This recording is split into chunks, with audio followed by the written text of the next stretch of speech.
I think I personally was very lucky because it wasn't too stressful on me. We had 3 co-founders. 2 of us were part-time. We were students at the same time, and 1 was full-time. So he took a lot of the weight and development of that, and he also did that like very, very quickly.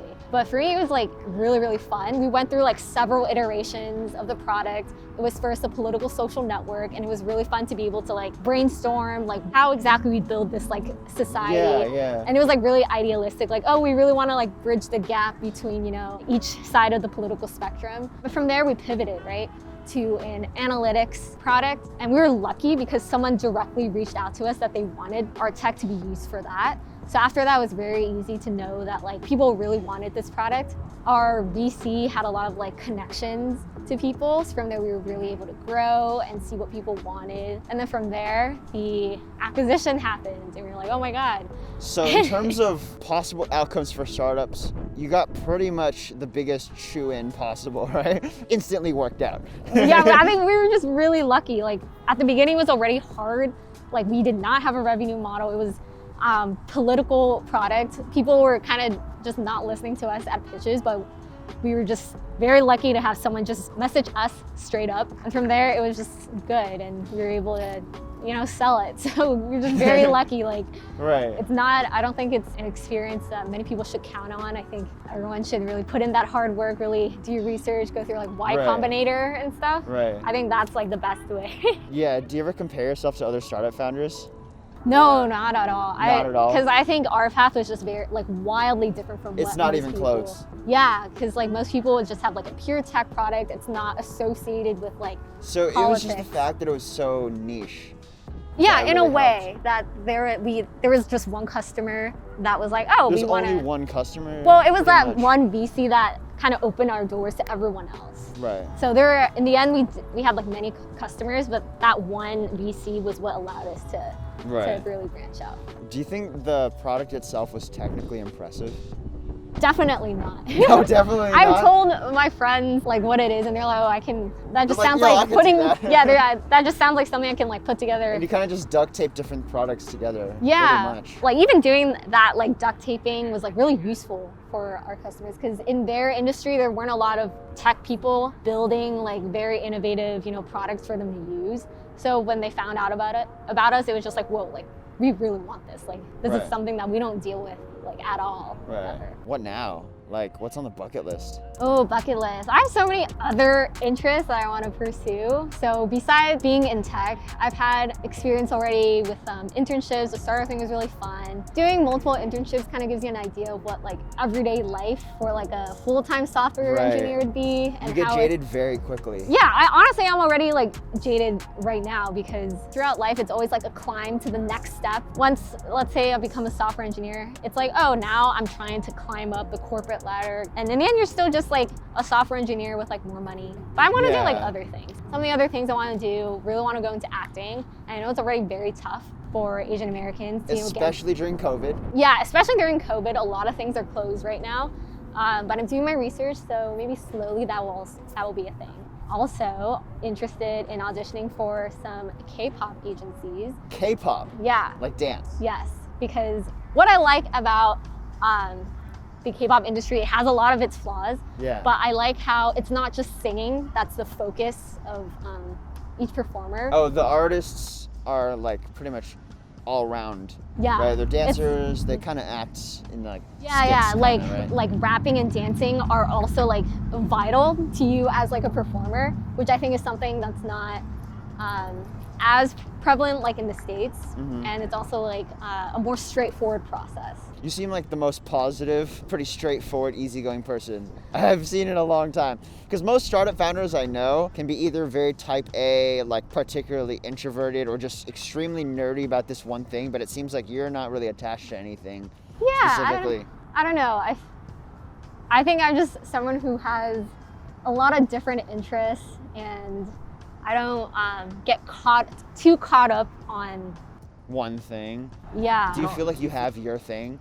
At least me, like I want to be known as like an expert in one thing, and I feel like if I can treat something like my baby, you know, find my passion, my one thing, and just dedicate everything to it, I'd be very satisfied. But you don't have an interest in finding one thing, right? Like, well, one thing. It's hard to kind of like I guess as someone with like, who like gets intrigued by so many different things, to try to like combine it all and be like, oh, the one pattern from this is that like blah, blah, blah, blah, blah. I guess a sort of theme is just being able to really just experience life, doing things you actually like.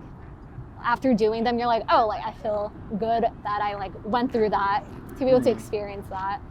I think that might be my thing, just be able to experience and do the activities that I want to do. That's so vague. That is, I mean, but it's it's a good point. Yeah. Yeah.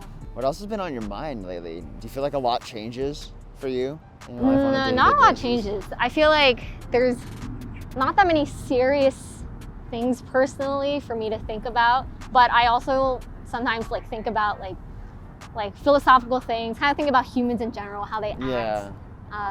Because right now, while you're in school, like it's not like you need to make any huge decisions right now, right?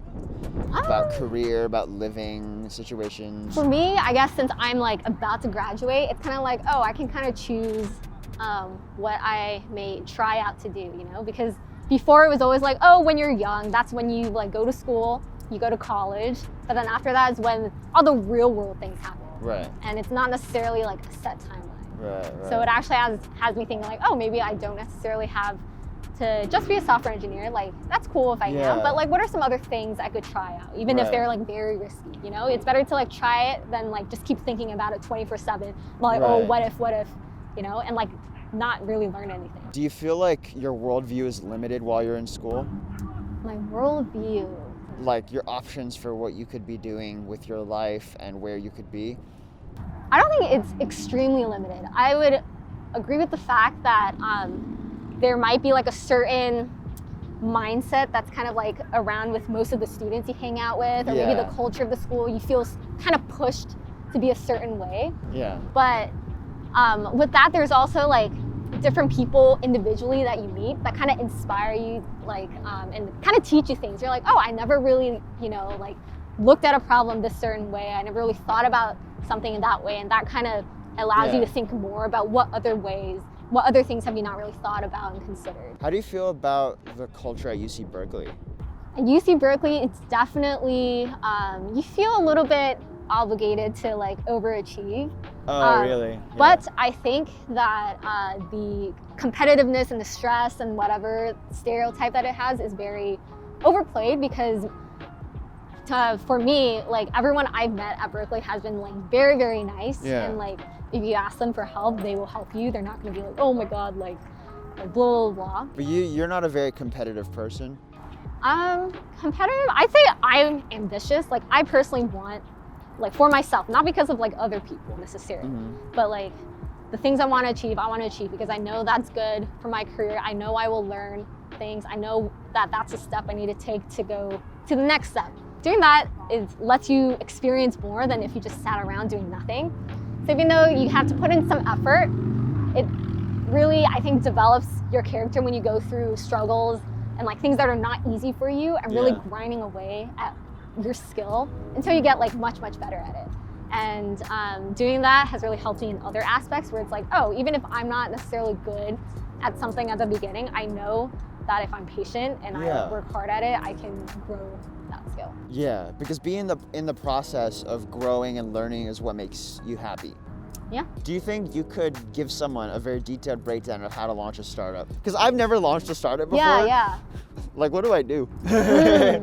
I think what usually happens, a lot of founders are like, oh, it'd be cool if like there was like a solution to this. Like it'd be great if someone like made this product that would solve like these problems I encounter. So I have a friend who is making like a ticketing platform thing to make it easier for certain things or festivals, but I won't go into like what exactly it is. Right. And they thought of that idea because they go to a lot of concerts and festivals themselves, and they wish they had this product to make their lives easier when they're buying tickets. Yeah. Something that I've learned from the Berkeley Skydeck Accelerator and stuff is like sometimes you like think, oh, people will want this thing. Like I know people want this thing, without actually doing kind of your market research about whether there's a need. There's like kind of this like tunnel vision of like, oh, idealistic, like yeah, of course these people are gonna want it. Everyone's gonna like think this is super useful, and they fail. Verification. Yeah, and they fail to really like kind of be a little bit cynical about their thing and kind of play devil's advocate for their product and think of all the edge cases about like, oh, what about this? Like, that's kind of a flaw to the design. Like, what if like this person has like this kind of issue with the product? How is your design going to account for that potential problem? Also, revenue. VCs don't want to invest in something that's not going to make them money. So if you have like an idealistic product like we had at the beginning, like, oh, we want to bring like harmony to like the world and stuff, and that's great. But like, if you can't make money from it, why is anyone going to fund you? What's the return on their investment, you know? And in terms of like, I guess, tangible resources, Y Combinator is very like notable, and they have YouTube videos online. Watching YouTube videos from people, from many different people, you'll get like a better idea of how to launch that startup. Another thing with startups is that I think a lot of people think of it as like a thing you can do like on the side, like a side hustle. Like, I don't really need to like dedicate time. And especially if you're working like a full-time job, if you're not putting in the work, it's not going to come to fruition. It's just going to be delayed until it just never gets built. Right. You know, and I've seen that happen a lot, and it's just like unfortunate. You know, you don't really want to be like, oh yeah, I'm like creating this startup, and it's kind of like, oh, but never mind. Like, I didn't really put the work into it. I haven't really worked on it. Yeah. And that also is from what the founder or like the head of Y Combinator said, is that it's like really hard to have it be successful if it's like part-time. You have to be full-time.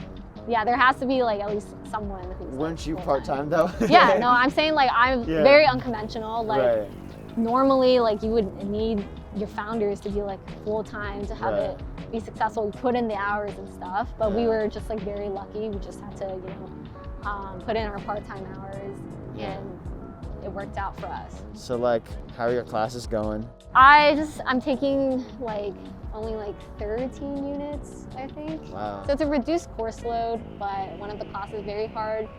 Machine learning course, infamous 189 at Berkeley, taught by Sahai.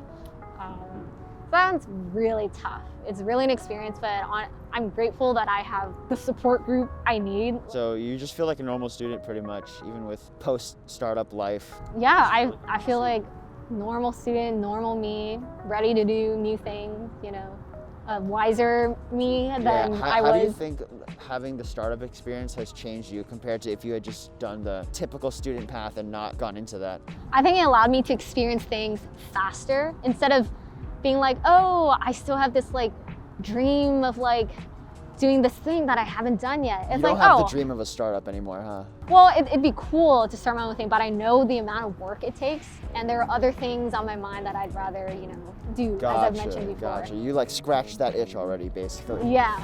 Awesome. So I'm grateful because that accelerates like my timeline. It could be like, oh, after I've done that, what's the next thing I want to do, right? Yeah. Instead of being like, oh, there's still this one thing I have to do or try out in the future and see what it feels like, you know? Yeah. Awesome. That's good. Thank you so much. Appreciate Thanks, it. Chris. Nice talking to you. Yeah.